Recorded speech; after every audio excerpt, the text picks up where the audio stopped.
ada waktu singkat menjelang fajar, sekitar 15 menit lah, 15-20 menit menjelang fajar. Jadi kalau sekarang subuhnya misal 4:29 misal saja, maka sekitar jam 4:10 atau 4:05 itu sahar.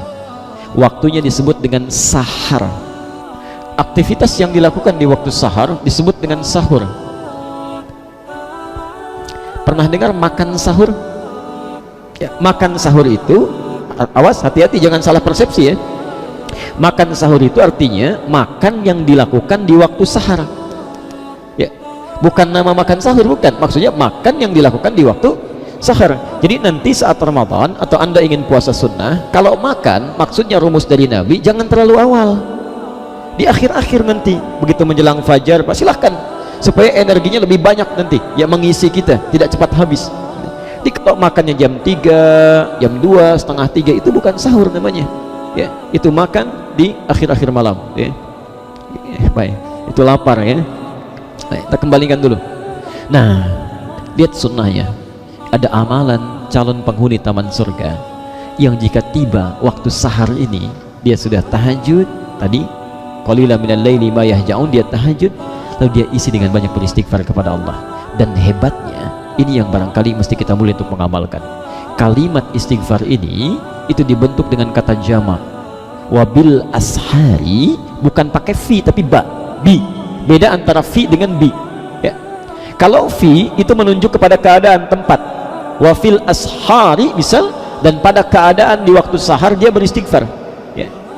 Tapi kalau menggunakan ba itu bil musahabah atau ilsaq. Musahabah itu yang dia betul intai, dia dekati, nggak mau ketinggalan. Ilsaq lekat ya. Jadi kalau pakai fi mungkin malam ini bangun, besok tidak ya. Tapi kalau bi, dia tidak ingin ketinggalan, dia ingin lekat dengan waktu itu.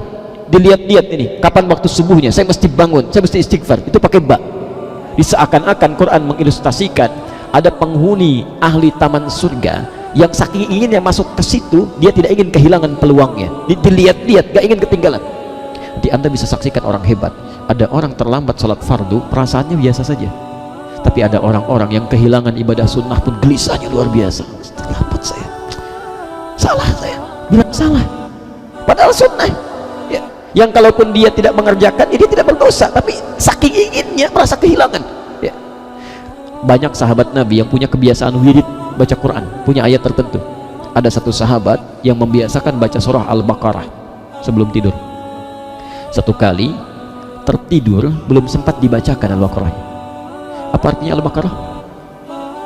Sapi betina tiba-tiba kaget bangun seketika. Ditanya temannya, "Lima, kenapa kamu?" "Saya mimpi," katanya, "natohatil Baqarah, saya diseruduk sama Baqarah, sama sapi."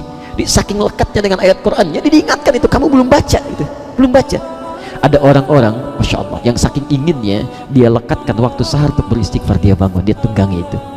Lalu, tapi bukan sendirian, yastaghfirun. Kalau ada un, itu bentuknya jama. Muslim satu orang, tambah muslimun, banyak. Mukmin satu orang, tambah banyak, mukminun.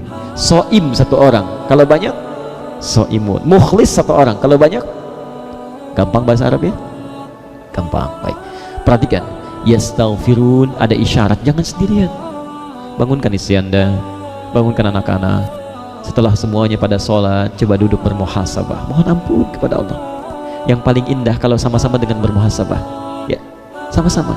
Barangkali ayah belum tentu hidup sampai esok hari. Selama ini beraktivitas, bekerja, menata rumah tangga, mungkin banyak kesalahannya, tolong dikoreksi. Mumpung kesempatan masih ada, ayah ingin bermohon supaya diampuni dosa-dosa ayah itu. Kalau dipanggil saat ini, tolong kalian jaga betul, jaga rumah tangga, jaga ibadah dan sebagainya. Masya Allah, gak ada yang paling indah.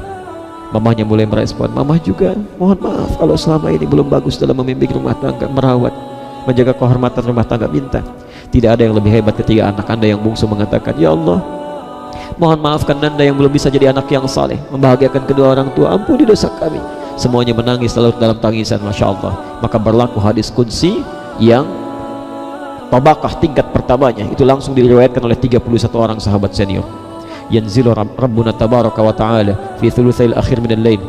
Maka Allah subhanahu wa ta'ala akan menurunkan rahmatnya di sepertiga malam yang paling akhir, menawarkan 3 pilihan pada hambanya. Siapa yang meminta akan diberikan, yang bermohon dikabulkan. Tapi yang paling indah, siapa yang memohon ampunan, man istaghfara ghufira, siapa yang meminta ampunan maka dia akan diampuni seketika itu juga. Tidak ada yang paling indah kecuali saat sekeluarga besar diampuni dosanya oleh Allah Subhanahu wa taala. Catat betul ini ya. Ampunan itu ternyata satu di antara tanda cinta Allah Subhanahu wa taala. Jadi kalau Allah sudah cinta pada seorang hamba, yang pertama dilakukan bukan memberikan dunia, bukan memberikan dunia, tapi mengampuni dosanya. Yuhibbukumullah wa yaghfir lakum dzunubakum. Saat Allah mencintai kalian, akan diampuni semua dosa-dosa yang pernah melekat pada diri kalian. Coba bangun malam, lakukan itu, Anda akan rasakan perbedaannya sangat luar biasa. Silahkan bedakan rasanya, rasakan bedanya, dan pasti akan terasa bedanya ya. Terakhir, saya berhenti sebentar.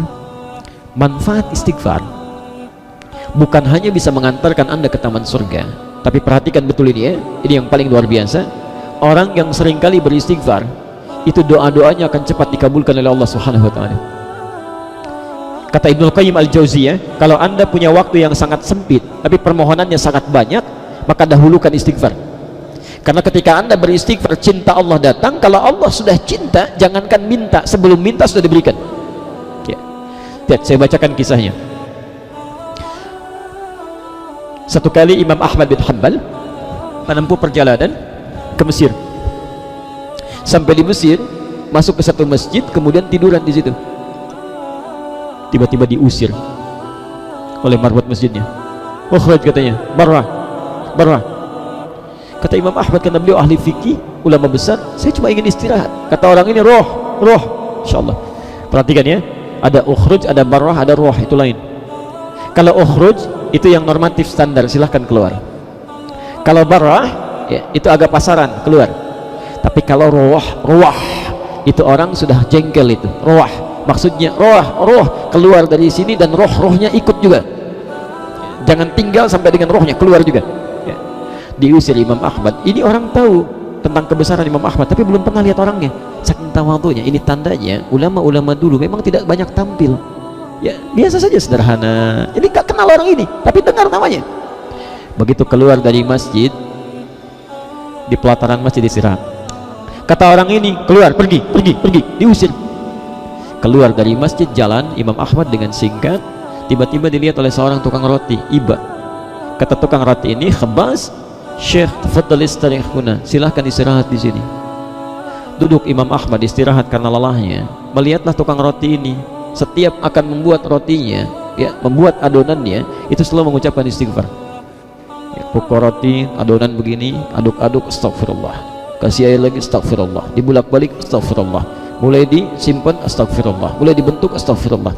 Kata Imam Ahmad, ya Syekh, ma faidat istighfarka, apa sih faidah istighfar Anda? Sedikit-sedikit istighfar. Imam Ahmad cuma menelisik saja. Kata orang ini, wallahi, demi Allah, tidak pernah saya beristighfar dalam kehidupan saya kecuali doa saya selalu dikabulkan oleh Allah Subhanahu wa taala. Selalu dikabulkan oleh Allah.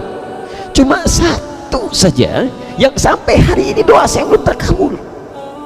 Apa itu? Kata Imam Ahmad, saya bermohon kepada Allah supaya sebelum saya wafat dipertemukan langsung menatap Imam Ahmad bin Hanbal. Kata Imam Ahmad, Allah, ini yang menyebabkan saya berjalan dari tempat saya tinggal sampai ke Mesir, diusir dari masjid sampai ke sini cuma karena istighfar kamu saja ya, cuma karena istighfar kamu saja ya. Jadi istighfar itu bukan hanya mengantarkan pada kemuliaan akhirat, tapi bisa mendatangkan kebaikan dunia.